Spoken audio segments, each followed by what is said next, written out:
তোমরা সবাই কেমন আছো? আশা করছি তোমরা সবাই খুব ভালো আছো, আমিও কিন্তু বেশ আছি। তো আজকে হচ্ছে মানে এই ভিডিওটা যেদিন দেখছো সেদিনকে ছিল গণেশ পুজোর দিন। তো ওই দিনকে আমার বান্ধবীর বাড়িতে যাওয়ার ছিল, আমার ছোটোবেলার বেস্ট ফ্রেন্ড বলতে পারো। তো তার বাড়িতে পুজো ছিল, তো তার জন্যই বেরিয়েছিলাম। সকাল থেকে তো ভালোই একটু বৃষ্টি দিল, তারপর এই সময় কিন্তু দারুণ একটা ওয়েদার ছিল। এটা দুপুরবেলা 2-2:30 বাজে সেই সময়। আর হ্যাঁ, ও হো, তোমাদের তো এই কথাটা বলাই হয়নি।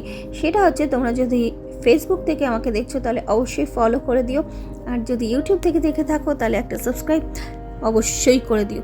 তো কথা হচ্ছে আমি আমার মায়ের কাছে আসছিলাম, যেখান থেকে বেশি ডিস্টেন্স নেই, তো আমি হাঁটতে হাঁটতে চলে আসি।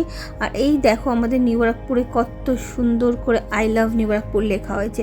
এটা আমি অনেক দিন ধরে ভাবছিলাম যে ভিডিও করব, তোমাদের সঙ্গে শেয়ার করব, কিন্তু সেরকম একটা সময় সুযোগ কিছুই হয়ে উঠছিল না। তো ফাইনালি এত সুন্দর জায়গা, আমি ভাবলাম যে একটু ওই পাশটা গিয়ে হেঁটে আসি, দেখেও আসি কেমন লাগছে। তো সত্যি কথা বলতে ভীষণই সুন্দর লাগছিল।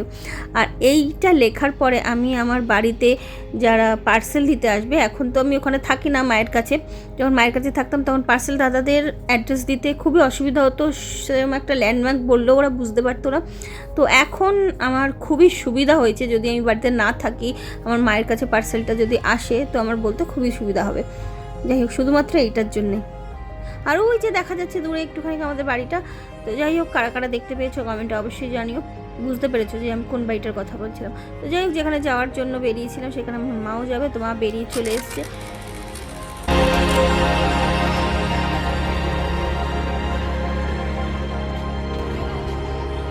হ্যাঁ, তো তো প্রকৃতির সঙ্গে ম্যাচিং হয়ে গেছে। তো একদমই ঠিক কথাই বলেছে, চারিদিকে প্রকৃতির যেই কালার, মানে পুকুরের মধ্যে হালকা হলুদ হলুদ গাছপালা, সবুজ সবুজ, আমার ড্রেসটা একদমই ম্যাচ করে গেছে। এই দাদা যে আমাদের নিয়ে যাচ্ছে সে খুবই টাইম মেনটেন করে, আমাদের যেখানে যেদিনকে যাওয়ার থাকে একদম টাইম টু টাইম আমাকে নিয়ে যায়।